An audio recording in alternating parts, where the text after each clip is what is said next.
My name is Mark Isco. I graduated from the University of Alaska Fairbanks last summer with a degree in fisheries and currently teach mathematics at Brigham Young University in Idaho. This presentation lightly touches on the third chapter of my dissertation. If you are interested in more detail on any of the chapters of my dissertation, please let me know offline and I can share it with you in whole or in part regarding the portions that interest you. Salmon has been a keystone resource for residents of the Pacific Northwest and Alaska since time immemorial. Documented commercial exploitation of salmon resources began as early as 1878. With the passage of statehood in 1959, Alaska assumed control of its natural resources. The Alaska Department of Fish and Game was established and, among its many responsibilities, charged with managing salmon stocks. Efforts put forth by Fish and Game were not seen as sufficient to maintain the biological or economic viability of Alaska's salmon stocks to the point that voters amended the state constitution to authorize the passage of the 1972 Limited Entry Act. Throughout its existence, the Commercial Fisheries Entry Commission has been defined and refined by the legislature and the courts. However, the fundamental character and legal authority of the Limited Entry Act has been largely preserved. Challenges to the free transferability of limited entry permits have been denied by the Alaska Supreme Court, in part because free transferability helps fishing families maintain a fishing heritage. There are three ways in which the total count of permits for a region can change.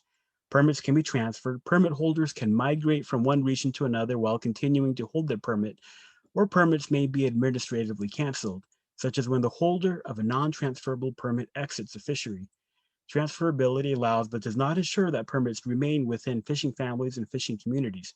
The choice to transfer a permit to a new entrant or continue fishing remains with the permit holder. A graying of the fleet has been observed in many Alaskan fisheries, sparking social and political concerns. Of similar political and social concern are the number of permits that are transferred from Alaska residents to non-residents. In addition to concerns over transfers of permits, there are also some concerns that permit holders move either outside of the region wherein they fish or even outside of Alaska. This project used publicly available demographic, economic, and employment data and confidential records included in the CFEC permit and gross earnings data files of the Fish and Game Fish Ticket database and district registration tables.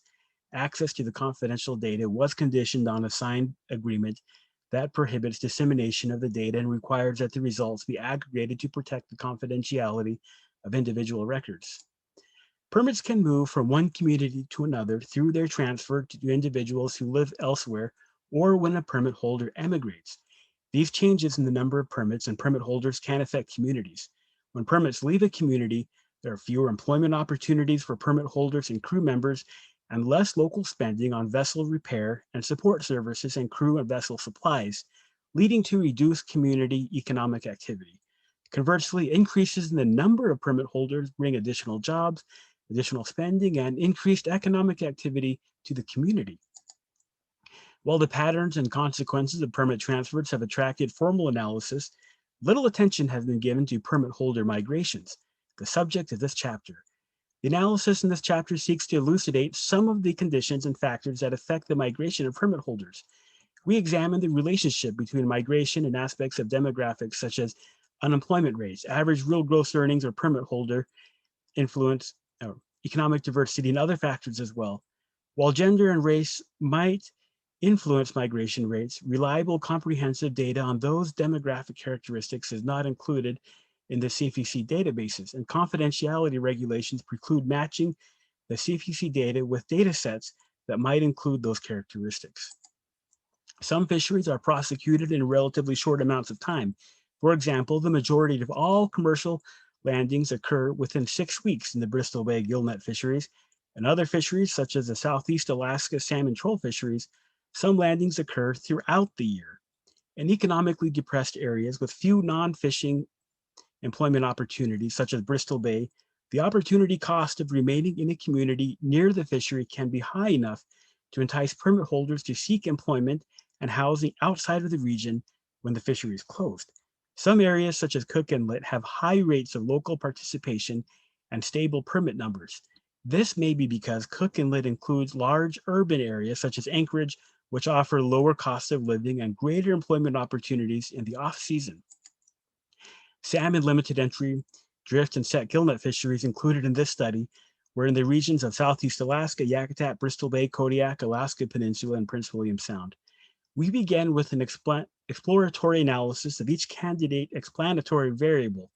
We next subdivided the data using the observations from 1999 through 2013 to select a preferred model, while reserving the observations from 2014 to 2018 for model validation. Lastly, coefficients of the validated preferred model were re-estimated using the full time series of observations. The 6 sets of dependent variables consisted of annual counts of changes in permit holder residency classes between local, non-local, and non-resident residency classes. Our analysis led us to select 2 separate models. The 6 dependent variables were modeled in a system of 6 simultaneous equations using seemingly unrelated regression techniques.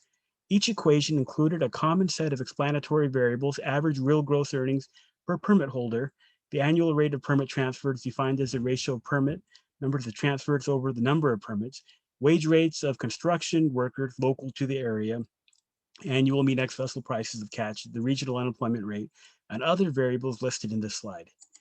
It can be helpful to scale the results around the historical 1999 to 2018 mean values of the explanatory variables.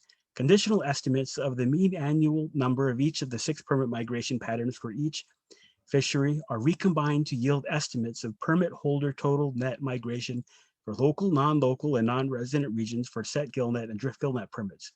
The condition estimates based on Model A and Model I are listed in this slide. And we found that there are statistically significant differences in the annual number of permit holders who migrate within and outside of Alaska, depending on the type of gear, season length, the total number of permits in the fishery, the market value of the permit, the fraction of permits transferred per year, and the fraction of permits that were not fished. Although it was expected that regional differences in the mean wage rates, unemployment rates, and ex-vessel prices would also help account for the observed differences in migrations, it turned out that the influence of those variables was not statistically significant.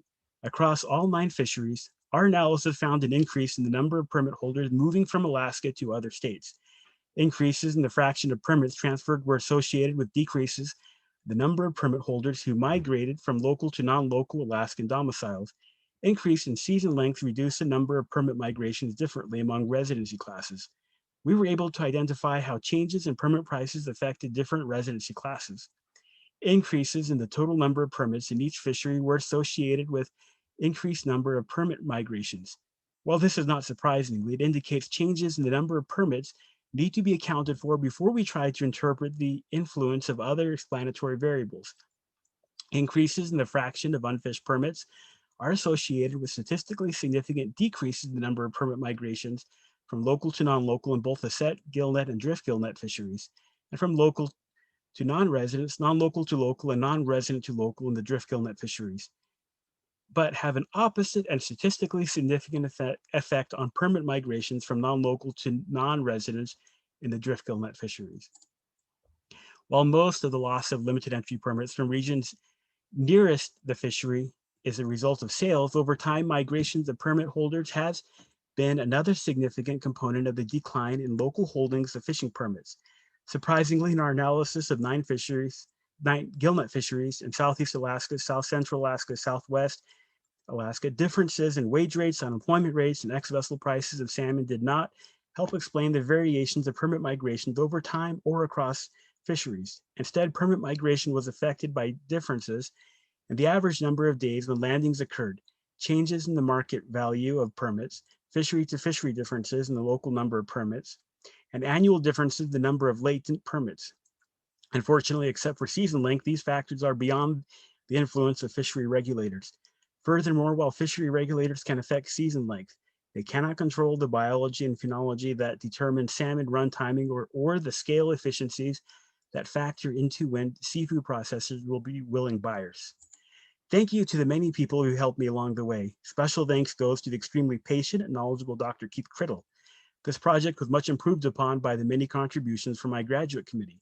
Funding for the project came from several different sources that I would like to acknowledge here. Much thanks goes toward members of the Alaskan commercial fishery community, as well as the many people within the community of the University of Alaska Fairbanks.